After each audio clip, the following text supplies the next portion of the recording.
Welcome. मैं Radha Krishna IDK coaching campus के YouTube channel में आपका स्वागत करता हूं। आज के क्लास का प्रमुख उद्देश्य ये होगा कि हम लोग ये जानेंगे कि जो विद्यार्थी तैयारी करते हैं सरकारी नौकरी पाने की, उनके लाइफ में क्या क्या समस्याएं आती हैं, तैयारी करते समय वो कौन कौन से प्रॉब्लम फेस करते हैं। पहले प्रॉब्लम को समझेंगे और फिर उसके बाद इन प्रॉब्लम्स का सॉल्यूशन क्या होगा, उस सॉल्यूशंस को समझेंगे और अंत में ये देखेंगे कि आखिर में ऐसा क्या करें कि हमें सरकारी नौकरी मिल ही जाए। तो सबसे पहले शुरुआत करेंगे कि प्रॉब्लम्स क्या क्या है, क्या क्या क्वेश्चंस आएंगे आपके दिमाग में उठते हैं जब आप तैयारी कर रहे होते हैं।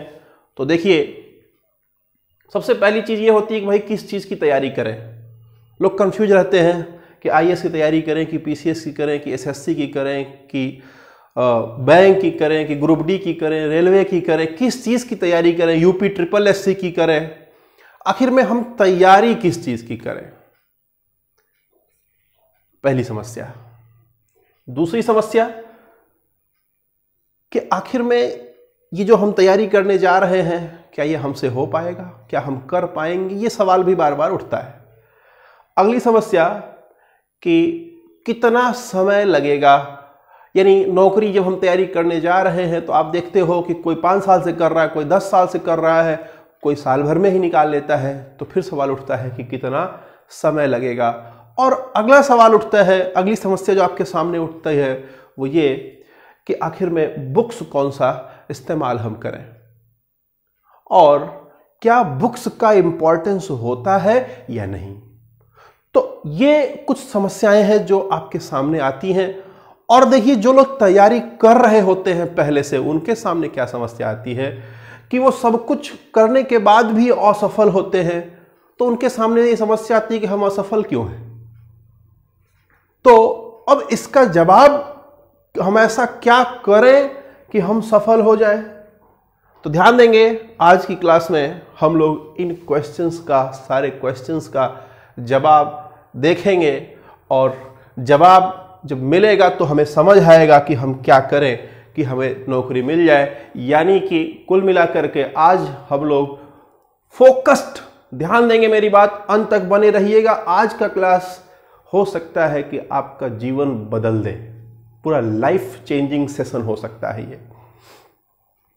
आइए शुरू करते हैं। टारगेट क्लियर है एकदम, प्रॉब्लम्स जो हैं उनको दूर करने का उपाय क्या है उसको जानेंगे हम लोग।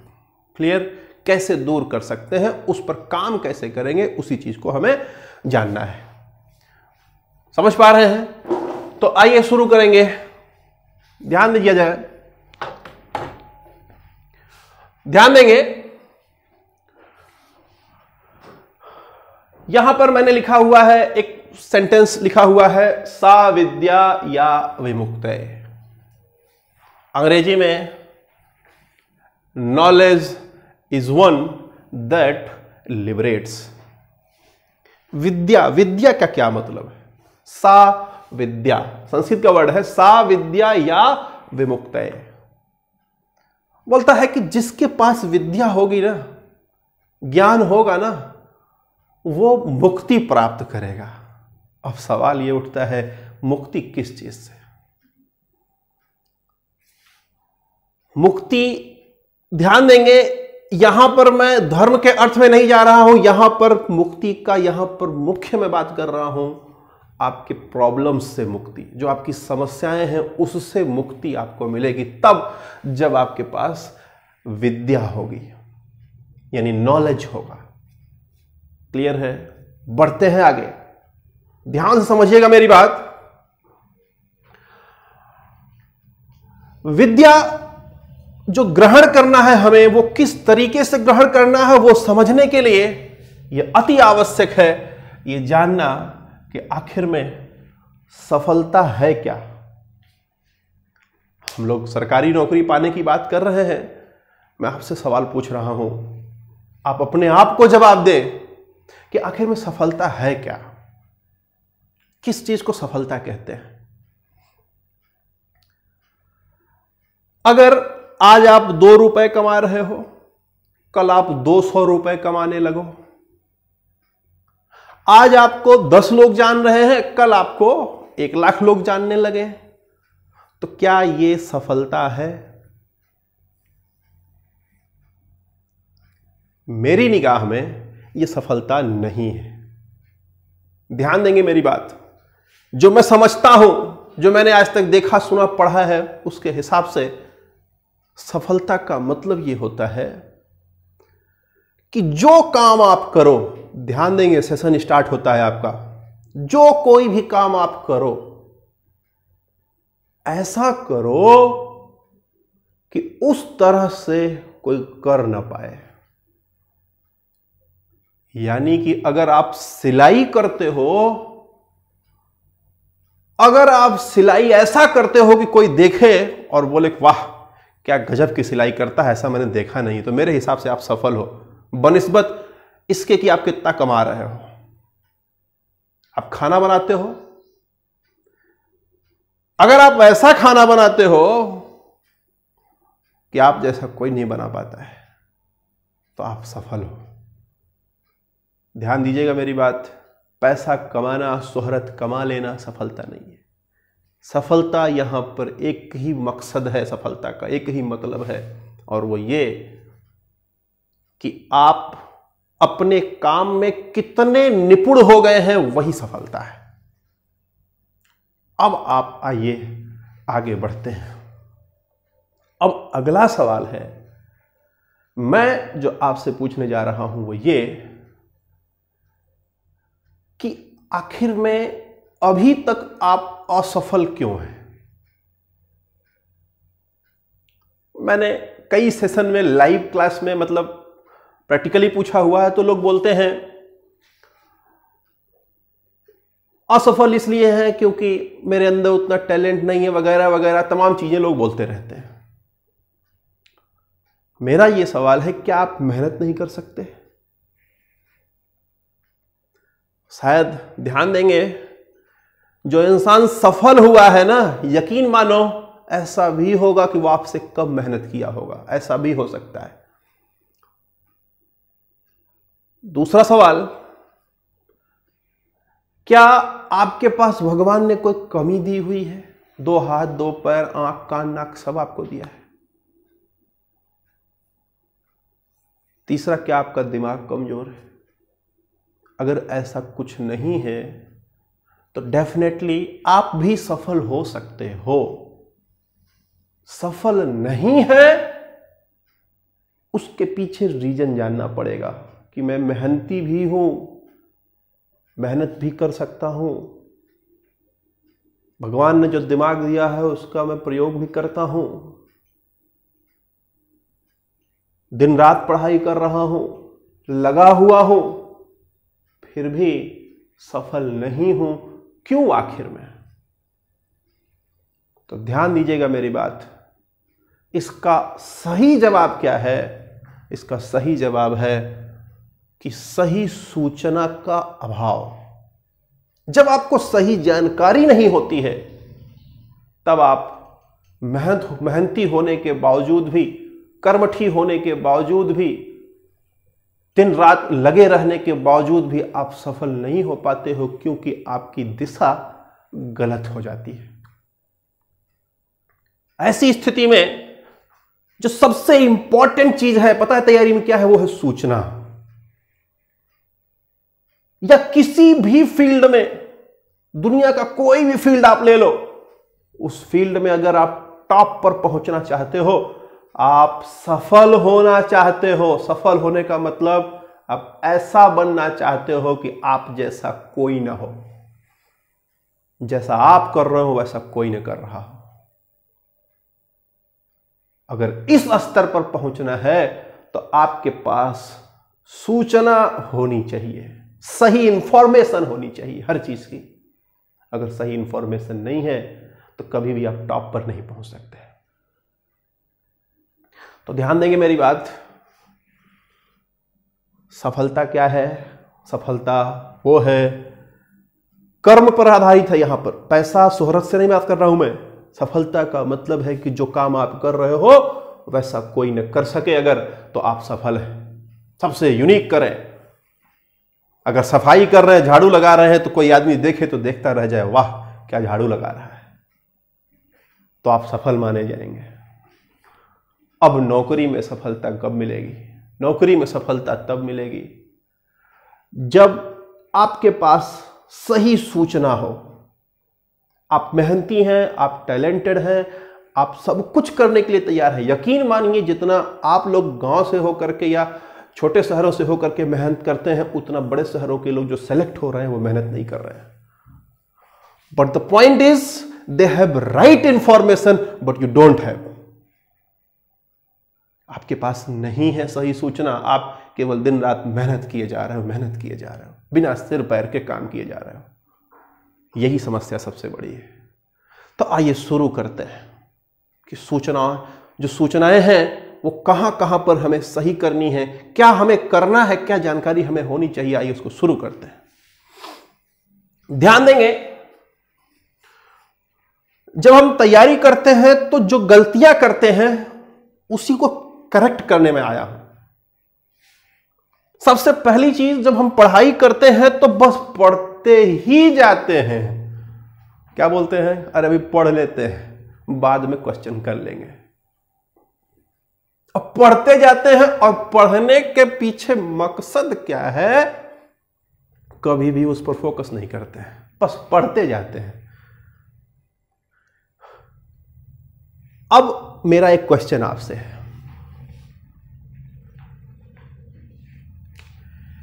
आपने देखा होगा अभी आजकल एसएससी के एग्जाम में मैथ में 100 के 100 जो तो मतलब 100% नंबर बच्चे पा रहे हैं। What does it means? अगर बच्चा 100% नंबर ला रहा है, इसका क्या मतलब है? क्या वो उस विषय का सर्वज्ञाता हो गया है, विषय विशेषज्ञ हो गया है? नहीं, ध्यान दीजिएगा, वो 100 नंबर मतलब 100% नंबर ला रहा है, इसका मतलब वो पैटर्न पकड़ा है। उसे ये पता चल गया था कि अब इस बार क्या पूछेगा। ऐसा नहीं है कि वो मैथमेटिशियन, वो मतलब मैथ का प्रकांड विद्वान हो गया है, आर्यभट्ट फेल हो गए उसके आगे, 100 में 100 पा रहा है। तो नहीं, 100 में 100 पा रहा है इसका मतलब यह है कि उसने टू द पॉइंट स्टडी किया है। जो सवाल एग्जाम में पूछे जाने हैं उसको उसने पढ़ा है। और आप क्या कर रहे हो? 100 में 15, 100% में 15% नंबर पाते हो, 20% पाते हो। क्यों? क्योंकि आप पढ़ते रहते हो, सब पढ़ लिया, पप्पा हो गए मैथ के, आता कुछ नहीं। मैथ के पप्पा हो गए, लेकिन जब एसएससी में गए या कोई एग्जाम देने गए वहां सवाल नहीं हल कर पाए। काहे? तो किस्मत खराब थी, भाग खराब था, जो पढ़ गए तो आया नहीं था। ऐसा कुछ नहीं होता है। आपके पास सही इंफॉर्मेशन नहीं होती है, आप सही प्रेडिक्ट नहीं कर पाते हो, इसलिए आप फेल हो जाते हो। आइए समझते हैं। तो फोकस कहां पर होना चाहिए? ध्यान दीजिए। पहले फोकस हम लोगों का शिफ्टेड रहता है, बस पढ़ते रहते, पढ़ लो पढ़ लो, फोकस शिफ्ट रहता है। आइए समझते हैं फोकस कहां होना चाहिए। ध्यान देंगे, 2 ही तरह के पेपर होते हैं, या तो जीएस टाइप या तो मैथ टाइप। हिंदी इंग्लिश को मैं जीएस टाइप मानता हूं, और इंग्लिश में जो कंप्रीहेंशन पूछता है उसको मैं रीजनिंग मतलब मैथ टाइप मानता हूं। तो ध्यान दीजिए, जो क्वेश्चंस जो है पूछे जाते हैं वो 2 टाइप के होते हैं केवल पूरे पूरे पूरे पूरे एग्जाम में, कॉम्पिटिटिव एग्जाम में। या तो वो मैथ टाइप का होगा या तो जीएस टाइप का होगा। मैथ टाइप में मैथ आएगा, रीजनिंग आएगा और इंग्लिश का कॉम्प्रिहेंशन आएगा। जीएस टाइप में पूरा जीएस, हिंदी और इंग्लिश का बाकी पार्ट जीएस टाइप में आता है। तो 2 टाइप के सारे क्वेश्चन बनते हैं, ध्यान रखिएगा इस बात को, और इसी पे मैं प्रैक्टिस कराऊंगा आपको पूरा। जीएस टाइप के जो क्वेश्चन होते हैं उसको पढ़ते समय आपका थीम अलग होना चाहिए, थियरी अलग होनी चाहिए, फोकस अलग होना चाहिए। और मैथ टाइप के क्वेश्चंस को, मैथ टाइप के टॉपिक को पढ़ते समय आपका थीम अलग होना चाहिए। क्या होगा थीम, आइए उस पर समझते हैं। सबसे पहले बात करेंगे मैथ टाइप के क्वेश्चंस की, मैथ टाइप के टॉपिक्स की। तो ध्यान दीजिएगा, मैथ टाइप का जो टॉपिक है ना, आप ये समझिए ये स्पीड मांगता है, स्पीड प्लस एक्यूरेसी मांगता है, स्पीड प्लस एक्यूरेसी। यहां पर आपके पास यह कला विकसित होनी चाहिए कि कलम नहीं उठाना है। ध्यान देना मेरी बात, अगर आपको 1 घंटे में 100 क्वेश्चन दे दिया जाए तो अगर कलम उठा के चलाने लगे ना तो कभी नहीं कर पाओगे। ध्यान देना है कि कलम उठाए बिना हम सवाल हल कर सकें, यह विकसित करना है हमें मैथ टाइप के क्वेश्चंस में, चाहे वो मैथ हो, चाहे वो रीजनिंग हो, चाहे वो इंग्लिश का कॉम्प्रिहेंशन हो, बोधगम्यता जिसे कहते हैं। अगर ऐसे क्वेश्चन आ रहे हैं तो इनमें आपको अपने अंदर ऐसा टैलेंट विकसित करना है कि कलम ना उठाना पड़े। क्लियर है? आगे बढ़ते हैं, जीएस की बात करेंगे। जब आप जीएस की तैयारी करते हो तो यहां पर स्पीड नहीं मांगता है, यहां पर जो आपसे मांगता है, ध्यान दीजिएगा मेरी बात, यहां पर आपसे मांगता है कि आपके सामने अगर ऐसा कोई प्रश्न आ जाए जिसको आपने देखा ना हो, सुना ना हो, उसके बाद भी आप क्या उसको हल कर पाने की क्षमता आपके अंदर है या नहीं है। तो जीएस टाइप के क्वेश्चन से यह आपके अंदर जानने का प्रयास करता है। जब आप नौकरी करने जाते हो तो आपके सामने बार बार ऐसे सिचुएशन आएंगे कि जो सिचुएशन में आप कभी नहीं पड़े हो वैसा सिचुएशन आपके सामने आएगा, तो आप करोगे क्या, यह एबिलिटी चेक करने के लिए जीएस टाइप के क्वेश्चन आपके दिए जाते हैं। तो इसमें 2 तरह के क्वेश्चन आएंगे। एक क्वेश्चन तो ऐसा आएगा जिसको आपने देखा होगा, सुना होगा, जाना होगा, पढ़ा होगा, और दूसरा क्वेश्चन ऐसा आएगा जिसको ना आपने कभी देखा होगा, ना सुना होगा, ना पढ़ा होगा, ना जाना होगा। अब जो इसको करेगा उसी का सिलेक्शन होगा। क्या आप अपने अंदर इसका ट्रेंड, इसको हल करने का ट्रेंड विकसित कर पा रहे हैं या नहीं कर पा रहे हैं? ध्यान देंगे मेरी बात, मैथ पढ़ेंगे तो स्पीड पर फोकस होगा, बिना कलम कॉपी उठाए सवाल लगा सकें। जीएस टाइप की चीजें पढ़ें तो फोकस होगा, बिना देखा सुना सवाल आए तो उसको हम कर सकें। कैसे होगा ये विकसित? बढ़ते हैं आगे, ध्यान देंगे मेरी बात। जब आप तैयारी कर रहे होते हैं, पढ़ रहे होते हैं, तो उस समय एमसीक्यूज बड़े इंपॉर्टेंट होते हैं। एमसीक्यूज का मतलब होता है मल्टीपल चॉइस क्वेश्चंस, बहुविकल्पी प्रश्न। क्योंकि देखिए, जब आपके एग्जाम होते हैं तो उसमें वो आपका वैकल्पिक क्षमता देखता है कि आप सबसे सही विकल्प चुन पाने की क्षमता रखते हो या नहीं रखते हो। क्वेश्चन का जवाब, अगर केवल क्वेश्चन का जवाब देना हो तो आसान है, लेकिन ध्यान देंगे 2 सही जवाबों में से तुलनात्मक रूप से सबसे ज्यादा सही कौन होगा, जब ऐसा सवाल पूछा जाएगा तब आप केवल नॉलेज के आधार पर उसको कभी भी हल नहीं कर पाएंगे। उसके लिए आपको क्वेश्चन करने पड़ेंगे। कोई भी टॉपिक जब आप पढ़ते हैं, ध्यान रहे मेरी बात, कम से कम उस पर 50 से 100 क्वेश्चन आप जरूर करें। क्लियर है? तो एमसीक्यूज बेहद इंपॉर्टेंट होते हैं आपके इम्तिहान के लिए। आप कितना भी पढ़ लो, कितना भी फोकस कर लो, सब कुछ, लेकिन आप अंत में फेल हो जाओगे अगर आपने एमसीक्यूज नहीं किया हुआ। आपने मल्टीपल चॉइस क्वेश्चन यानी बहुविकल्पी प्रश्न जो होते हैं, अगर उसको आपने नहीं किया हुआ है तो आप फेल हो जाओगे। इसलिए आवश्यक है कि आप लगातार क्वेश्चन करें डेली बेसिस पर। ध्यान देंगे, डेली बेसिस पर कम से कम आप 50 क्वेश्चन रोज करें ऑब्जेक्टिव। मैं कराऊंगा, अभी उसी को प्लान लेकर के मैं आया हूं, उसी का प्लान लेकर के मैं आया हूं। अभी मैं बताऊंगा कि किस तरीके से हम आपका एमसीक्यूज कराएंगे, किस तरीके से हम आपका ऑब्जेक्टिव क्वेश्चन कराएंगे, चाहे वो किसी सब्जेक्ट के हो, चाहे वो मैथ का हो, रीजनिंग का हो, हिंदी का हो, इंग्लिश का हो, जीएस का हो, किसी का भी हो, सबका कराएंगे। कैसे कराएंगे अभी आपको लास्ट में बताएंगे हम। क्लियर है? आगे बात करते हैं रिवीजन की। ध्यान देंगे मेरी बात, इम्तिहान के अंतिम क्षणों में जो सबसे ज्यादा इंपॉर्टेंट होता है वो है रिवीजन। अब रिवीजन लोग कैसे करते हैं और आपको क्या करना है उस पर फोकस करेंगे।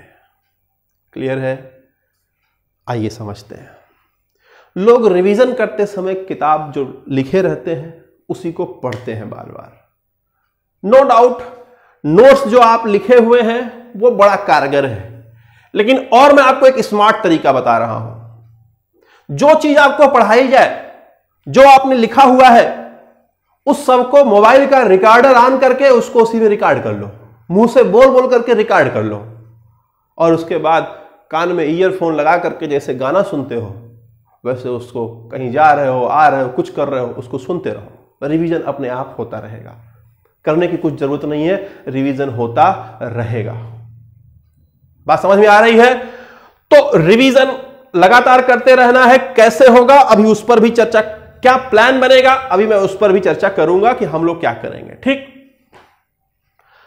अगली चीज जो है, जो फेस करते हैं प्रॉब्लम हम लोग, वो ये कि सब कुछ करने के बाद अंत में जाके हार जाते हैं। शुरू में तो सब कुछ सही किया, खूब जोश से पढ़ाई शुरू की, खूब मेहनत करना शुरू किया, सूचना भी सही मिली, मेहनत भी करना शुरू किया, लेकिन अंत में जाते जाते हार जाते हैं। क्यों पता है? क्योंकि आप अपने अंदर विनिंग हैबिट नहीं डालते हो। विनिंग हैबिट बहुत जरूरी है। उससे आपको कॉन्फिडेंस मिलता है और सामने वाले दहशत में आ जाते हैं। मैं एग्जांपल दे रहा हूं, एग्जाम्पल मैं दे रहा हूं ऑस्ट्रेलियन टीम, आज के 10 साल पहले की ऑस्ट्रेलियन टीम, 15 साल पहले की Australian team. Ricky Ponting captain हुआ करते थे, दहशत थी उस टीम की,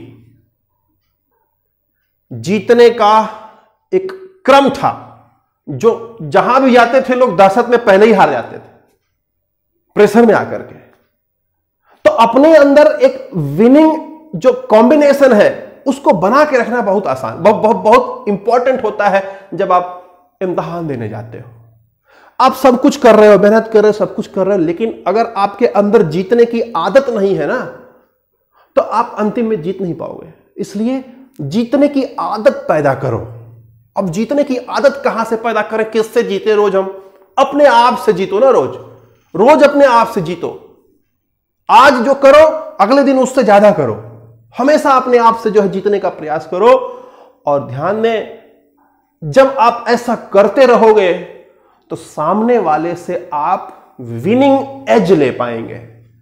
कहने का मतलब, ध्यान दीजिए, अगर 10 लोग किसी दौड़ में शामिल हैं और जो आदमी जीतता है वो और जो हारता है वो, दोनों में 10 गुना का अंतर नहीं होता है। जो सबसे आगे है वो, जो सबसे पीछे है वो, दोनों में 10 गुने का अंतर नहीं होता है। थोड़ा सा हो सकता है कि 10 मीटर का अंतर हो, बस वो 10 मीटर का एज लेकर के जीत जाता है, और दूसरा वाला 10 मीटर के एज से पीछे रह जाता है। क्यों? क्योंकि उसने अपने ऊपर काम नहीं किया है। अपने ऊपर काम करना सबसे इंपॉर्टेंट चीज है। जब आप अपने ऊपर काम करेंगे, अपने आप से रोज अपने आप को चैलेंज करेंगे ना, तो आपके अंदर जो विनिंग हैबिट है वो पैदा होगी। जब विनिंग हैबिट पैदा होगी तो ध्यान देंगे, तब आप अपने आप को जो है एग्जाम के समय पर भी अपने आप को कूल रख पाएंगे, काम रख पाएंगे, कोई टेंशन आपको नहीं होगा। और ध्यान दें, विनिंग हैबिट बनाए रखने के लिए सबसे इंपॉर्टेंट चीज क्या है पता है? आपका स्वस्थ रहना। और आप स्वस्थ तभी रह सकते हो, ध्यान देंगे, आप, ये कहावत है, स्वस्थ शरीर में ही स्वस्थ मस्तिष्क का विकास होता है। इस शरीर, देखिए, जितना आप इसको चलाएंगे उतना इसको ऑक्सीजन चाहिए। अभी मैं आपको पढ़ाऊंगा जब न्यूरोलॉजी में, तो ध्यान देंगे, उसमें आपको बताऊंगा कि एक द्रव्य होता है, वो जितना ज्यादा होगा उतना आपका आईक्यू लेवल ज्यादा होगा। और वो द्रव्य बढ़ता कब है? जब आप मेहनत करते हो दिमागी, और वो दिमागी मेहनत करते समय आपके दिमाग को ऑक्सीजन ज्यादा चाहिए होता है। मैं साइंस से समझा रहा हूं आपको, इसलिए ध्यान दीजिए, योगा करना बेहद आवश्यक चीज है आपके लाइफ में। अगर आप तैयारी कर रहे हो तो, जिम की बात मैं नहीं कर रहा हूं, मैं योगा की बात कर रहा हूं। इतना कम से कम करें कि आपका मस्तिष्क को प्रॉपर ऑक्सीजन जितना चाहिए, चाहे इतना मेहनत करें उतना ऑक्सीजन उसको सर्कुलेट हो सके। क्लियर है? और एक चीज, विनिंग हैबिट बनाए रखने के लिए ब्रह्म मुहूर्त, ब्रह्म मुहूर्त नाम सुना होगा, सुबह के 4 बजते हैं ब्रह्म मुहूर्त में। देखिए, सूर्य का हमारे जीवन में बहुत बड़ा रोल है। इस पृथ्वी का एकमात्र सबसे बड़ा स्रोत सूर्य है। अगर सूर्य ना हो तो आपके जीवन में ऊर्जा का स्रोत नहीं बचेगा। तो जो वो ऊर्जा आ रही है सुबह 4 बजे जो मिलती है ब्रह्म मुहूर्त में, उसका आप इस्तेमाल करें विद्यार्थी जीवन में। इसको किसी और दिन में डिटेल में समझाऊंगा कि कैसे सूर्य का प्रकाश, कैसे जब वो पृथ्वी पर जहां पर आप रहते हैं, जब पहली बार वो किरण पड़ता है तो जब वो रिफ्लेक्ट होता है तो आपके मस्तिष्क के रेजोनेंस को कैसे वो परिवर्तित करता है, कैसे आपका दिमाग शार्प होता है उस समय। तो ध्यान देंगे, अगर आप सुबह 4 बजे से मेहनत कर सको, सुबह 4 बजे से 8 बजे तक अगर 4 घंटा आपने मेहनत कर दिया तो दिन भर में जितना आप मेहनत कर सकते हो उतने के बराबर ये 4 घंटा आपका रिजल्ट देके जाएगा, है ना। तो इन चीजों का ध्यान रखिए। पढ़ाई में फोकस मैथ और जीएस में कैसे होना चाहिए वो आपको पता है, बताया मैंने। रिवीजन कैसे करना है उसको बताया। विनिंग हैबिट कैसे बनाए रखनी है उसको मैंने बताया। अपने आप से कंपटीशन करना है रोज। एक हेल्दी जो है डाइट होनी चाहिए, समय से उठना और साथ में आपका योगा। क्लियर? अब आते हैं एमसीक्यूज पर। ध्यान दीजिएगा मेरी बात। यहां पर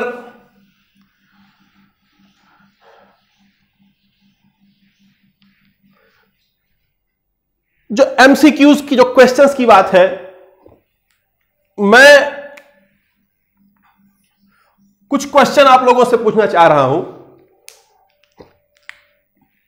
देखिए, एक क्वेश्चन होता है प्रीवियस ईयर क्वेश्चन, एक होता है प्रैक्टिस क्वेश्चन। हम लोग क्या करते हैं, हम लोग प्रैक्टिस क्वेश्चन लगाते हैं, चाहे जिसका भी हो, चाहे मैथ का हो चाहे जीएस का। हम लोग प्रैक्टिस क्वेश्चन करेंगे, यानी कि जो टॉपिक पढ़ेंगे उस पर प्रैक्टिस करते हैं, और फिर क्या करते हैं कि जो प्रीवियस ईयर क्वेश्चन होता है उसको करते हैं। दोनों करना चाहिए, आप दोनों काम करते हो, वेरी गुड। लेकिन तीसरा जो सबसे बड़ा इंपॉर्टेंट चीज है वो आप छोड़ देते हो और वहीं आप फेल हो जाते हो। ध्यान देंगे, आपने प्रीवियस ईयर पढ़ लिया, प्रैक्टिस भी कर लिया, प्रीवियस ईयर भी पढ़ लिया, लेकिन अब अगला ट्रेंड क्या होगा अगले साल, यानी जो हम इम्तिहान देने जा रहे हैं उसमें किस तरह का प्रश्न पूछेगा, यह आपको नहीं पता होता है। और जब तक आप उस पर नहीं फोकस करोगे, जब तक उस पर आप प्रोडिक्शन नहीं करोगे, जब तक आप उस पर काम नहीं करोगे, तब तक आप 100 में 100 जो लाने की बात है वो नहीं कर सकते। आप टॉप नहीं कर सकते, आप सेलेक्ट नहीं हो सकते। आपको ज्ञाता नहीं बनना है, आपको उतना आना चाहिए केवल जितना नौकरी देने वाला आपके अंदर खोज रहा है। तो आपको ये पैटर्न, प्रीवियस ईयर के पैटर्न को पकड़ करके गेस करना होता है कि इस साल क्या पूछा जाएगा। तो ध्यान देंगे, ये काम मैं आपके लिए करने जा रहा हूं। डेली 2 घंटे, सुबह 6 से 8, मॉर्निंग 6 to 8। मैं चाहूंगा कि सारे सब्जेक्ट के, मैथ के भी, रीजनिंग के भी, जीएस के भी, मतलब जो ज्यादा जरूरत पड़ेगा उसका हम लोग ज्यादा प्रैक्टिस कराएंगे, जिसकी जरूरत कम होगी उसकी प्रैक्टिस कम कराएंगे। तो उसमें होगा क्या कि हम आपको प्रीवियस ईयर क्वेश्चन भी कराएंगे मुख्य रूप से, और फोकस हमारा कहां होगा कि इस साल क्या आ सकता है उस पर फोकस होगा। हमारा जो क्वेश्चन आंसर सेशन होगा यहीं पर, और जितने चैनल हैं उससे अलग हो जाएगा कि हम फोकस सिर्फ प्रीवियस ईयर पर नहीं करेंगे, हम फोकस प्रीवियस ईयर के साथ साथ इस साल पर फोकस करेंगे। और मैं दावे के साथ कहता हूं, आपको कुछ करने की जरूरत नहीं है, बस आप ये सेशन जो 2 घंटे का रोज होगा, इसको आप करें। यकीन मानिए मेरा, जो चैप्टर करा दिया गया उस चैप्टर से इस साल कोई भी इम्तिहान हो बाहर नहीं आएगा। चाहे ग्रुप डी का इम्तिहान होगा, चाहे आईएएस का इम्तिहान होगा। यकीन मानिए मेरा, करके देखेंगे तो आपको ज्यादा समझ में आएगा। अब ध्यान देंगे हम आपके लिए क्वेश्चन कैसे देंगे। देखिए मेरे पास इस लॉकडाउन में प्रॉब्लम यह है कि कोई टाइप करने वाला नहीं है, इसलिए हमने क्या किया है, जो फॉर्मेट बनाया है वो ये कि ये जो नंबर आप देख रहे हैं यहां लिखा हुआ है 9415583584, ये मेरा नंबर है। इस पर आप व्हाट्सएप करिए अपना नाम, मोबाइल नंबर, और आप ये बताइए उसमें कि मैं ये जो क्वेश्चन सीरीज होने जा रही है 6 से 8 बजे की, मैं करना चाहता हूं। तो ध्यान देंगे मैं करूंगा क्या, मैं आपको रोज शाम को 9 बजे से 11 बजे तक मैं आपका क्विज कराऊंगा। शाम को 9 से 11 क्विज कराऊंगा। उस क्विज में आपको क्वेश्चन दिए जाएंगे। ये व्हाट्सएप ग्रुप बनेगा, इसी पर आपका काम यह होगा कि आप व्हाट्सएप नंबर सेंड करेंगे हमें, मेरा काम होगा कि मैं ग्रुप बना दूंगा आपका। और जब आपका ग्रुप बन जाएगा तो आपको डेली क्वेश्चन मिलेगा 9 बजे से 11 बजे तक, डेली मिलेगा। और जो क्वेश्चन आपको 9 बजे से 11 बजे मिलेगा, शाम को रात में 9 से 11 जो आपको क्वेश्चन मिलेगा, उसी क्वेश्चन का सुबह 6 से 8 बजे तक डिस्कशन होगा। समझ पा रहे हैं बात हमारी आप? तो ये जो क्वेश्चन यहां पर होंगे, मैंने बताया कि इस साल के, प्रीवियस साल के जो होंगे वो तो सारे रहेंगे ही रहेंगे, अगली साल क्या आ सकता है वो भी रहेगा।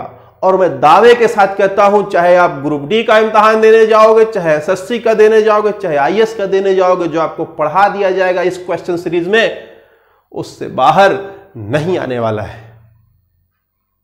क्लियर है?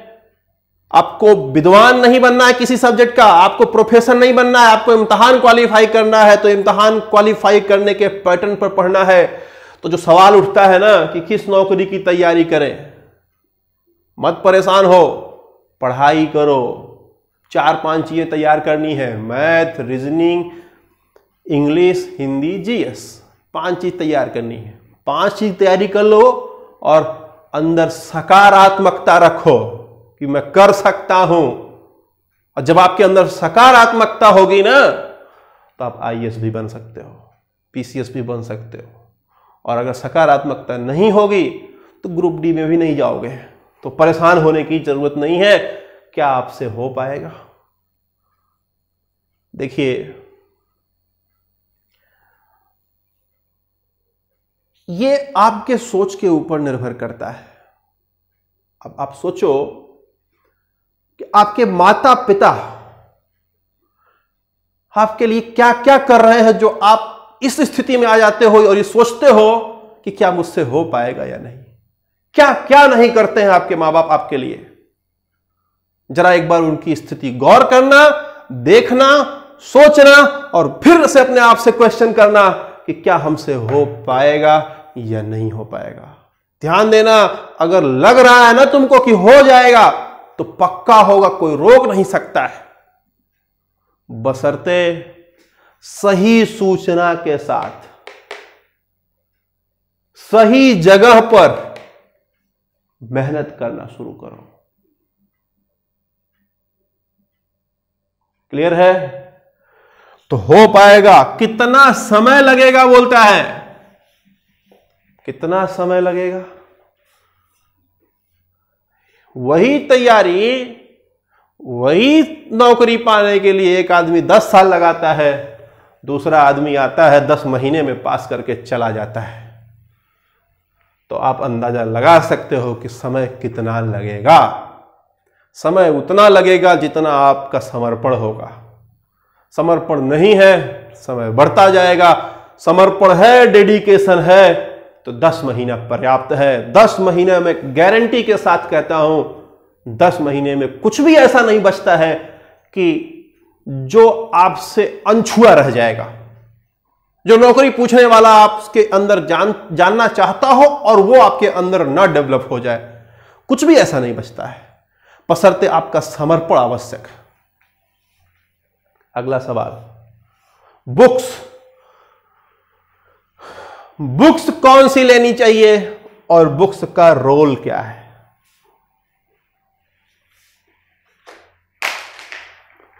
ध्यान देंगे। बात जब आती है बुक्स की, देखिए बुक्स सबसे अच्छे मित्र होते हैं, ये कहा गया है। एक और चीज मैं बताऊं कि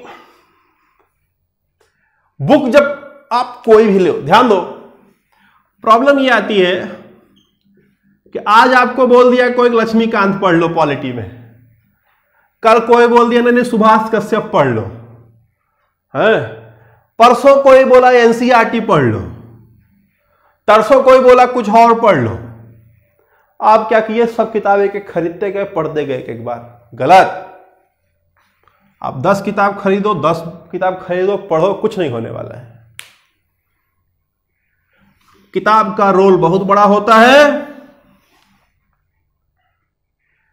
लेकिन ध्यान दें, एक किताब खरीदिए, कोई भी खरीदो, अपना दिमाग चलाना सीखिए आप। हर कोई आपको अपनी अपनी राय देगा, खुद का दिमाग अगर नहीं चलाएंगे ना तो दुनिया में बिक जाएंगे। कोई भी किताब XYZ खराब नहीं होती है, हर कोई राइटर बेहतर ही लिखता है।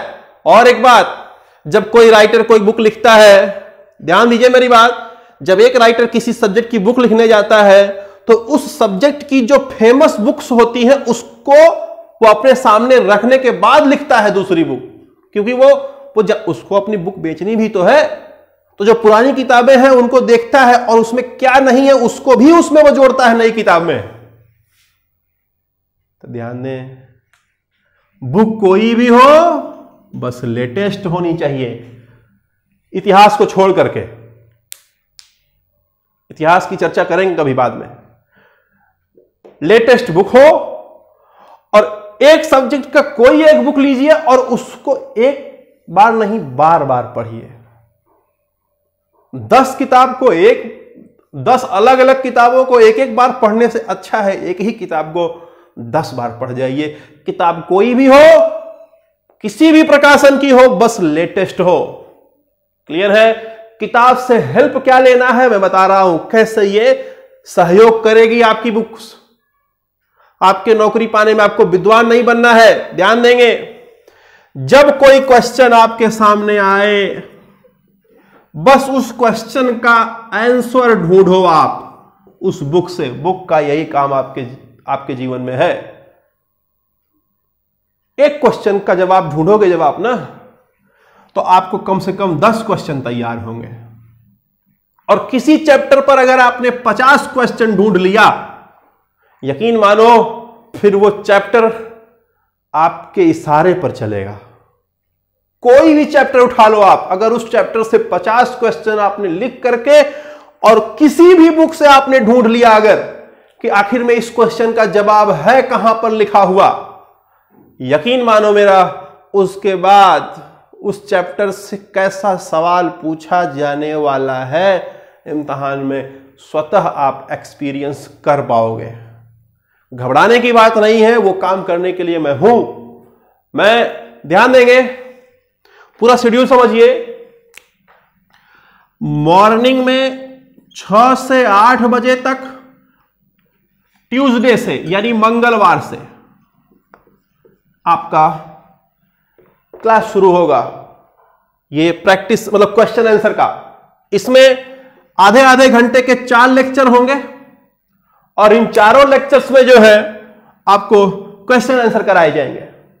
ये क्वेश्चन आपको मिलेंगे कहां? सोमवार को यानी मंडे को मंडे को रात में 9 बजे से 11 बजे तक आपके व्हाट्सएप पर आपको मिल जाएगा। आपको करना क्या है, या तो इस वीडियो के कमेंट सेक्शन में, और अगर कमेंट सेक्शन में नहीं दे पा रहे हैं तो इसमें 94 15 583 584 9415558358 पर आप व्हाट्सएप करेंगे कि सर मैं ग्रुप को ज्वाइन करना चाहता हूं। अगर आप मैसेज करते हैं तो मैं आपको ग्रुप में ऐड करूंगा, और मैं हर दिन रात में 9 से 11 आपको क्वेश्चन दूंगा, क्विज कराऊंगा, एक एक क्वेश्चन दूंगा, उसका क्विज कराऊंगा, और हर अगले दिन सुबह उसका डिस्कशन कराऊंगा। क्लियर है? इस प्रकार ये क्वेश्चन आंसर सेशन चलता रहेगा, और जो इसके अलावा जो क्लासेस हैं वो क्लासेस चलती रहेंगी। यानी कि जो क्लास आपकी 8 बजे से चल रही है वो चलती रहेगी, यानी जो अलग से चल रहा है आपका, जो पहले से क्लास चल रहा है वो सारा का सारा क्लास यूं का यूं ही चलता रहेगा। बस ये एक अलग चीज ऐड हो रही है। उम्मीद करते हैं कि आप चीजों को समझ पा रहे हैं, कितना इंपॉर्टेंट होगा ये सेगमेंट आप समझ पा रहे होंगे। मैं कुछ चीजों को और डिस्कस करना चाहता हूं, फिर मतलब बंद करूंगा, फिर सेशन को ध्यान देंगे। तो शायद आपको इसका जवाब मिल चुका होगा कि जो लोग तैयारी लगातार कर रहे हैं वो असफल क्यों है। उसके पीछे सबसे बड़ा रीजन है उनके पास सही सूचना का अभाव होना। सही सूचना नहीं थी, गलत रास्ते पर कदम बढ़ा दिए। सही सूचना नहीं है, गलत जगह मेहनत कर रहे हैं, दिन रात मेहनत कर रहे हैं, फिर भी सफलता नहीं मिल रही है। तो आखिर में सफल कैसे होएंगे? सफल होने के लिए सही सूचना लेनी पड़ेगी। सही सूचना कैसे मिलेगी? क्वेश्चन आंसर के माध्यम से। कैसे क्वेश्चन करने हैं? पिछले साल के जो क्वेश्चन आए हैं वो तो करने ही करने हैं, उससे ज्यादा इंपॉर्टेंट ये है अगली साल कैसा क्वेश्चन, यानी आने वाले एग्जामों में कैसा क्वेश्चन पूछा जाएगा, उसको करना बेहद इंपॉर्टेंट। तो हम लोग उस पर फोकस करेंगे। उम्मीद करते हैं कि ये सेशन आपको काफी कुछ समझा के गया होगा, और ये जो सेशन है मैं चाहूंगा कि अधिक से अधिक लोगों तक पहुंचाएं इसको। फिर से मैं बोल रहा हूं कि आप ही हैं हमारे ब्रांड एम्बेसडर। आप ही हैं जो हमें देख रहे हैं कि मैं कैसा मेहनत कर रहा हूं आपके लिए, क्या क्या करने का प्रयास कर रहा हूं आपके लिए। तो हमारी चीजों को बताने के लिए आप ही हमारे ब्रांड एम्बेसडर हैं, आप ही हमारे स्टार प्रचारक। मैं चाहूंगा कि आप सब लोग आज का जो वीडियो है, इस वीडियो को शेयर करने के साथ साथ इसके लिंक को अपना व्हाट्सएप का स्टेटस बनाएं। व्हाट्सएप का स्टेटस होता है ना, व्हाट्सएप का स्टेटस बनाएं और सबको बोलें, रिकमेंड करें कि एक बार अवश्य इसको देखें, जितने भी लोग हैं। मैं उम्मीद करता हूं कि आप लोग हमसे भी एक कदम आगे बढ़ करके संस्था के विकास के बारे में सोचेंगे, इस चैनल के विकसित होने के बारे में डेफिनेटली सोचेंगे। और मैं आप लोगों से ये पूरा वादा करता हूं कि एक बार चीजें शुरू हो जाएंगी जब 6 से 8 बजे वाली, तो आप ये देखेंगे कि आपकी पढ़ाई में धार आ जाएगा। आप ये देखेंगे कि किस तरह का आपके जीवन में परिवर्तन आ रहा है। तो उम्मीद करते हैं कि आप लोग इसको ज्यादा से ज्यादा शेयर करोगे। जिसको ग्रुप में ज्वाइन होना है वो व्हाट्सएप कर देगा हमें इस नंबर पर, या इसी में कमेंट बॉक्स में अपना नंबर लिख देगा नाम के साथ। और इसका जो लिंक है, इस लिंक को सारे फेसबुक पे, व्हाट्सएप पे और अपना व्हाट्सएप का जो स्टेटस होता है उस पर लगा करके जो है आप लोग शेयर करिए, जिससे कि ज्यादा से ज्यादा ये चैनल ग्रो हो सके, अच्छा सा ग्रुप बन सके पढ़ने वालों का। क्लियर है? उम्मीद करते हैं कि आपको चीजें समझ में आ रही हैं, और बने रहने के लिए अभी तक मेरे साथ धन्यवाद।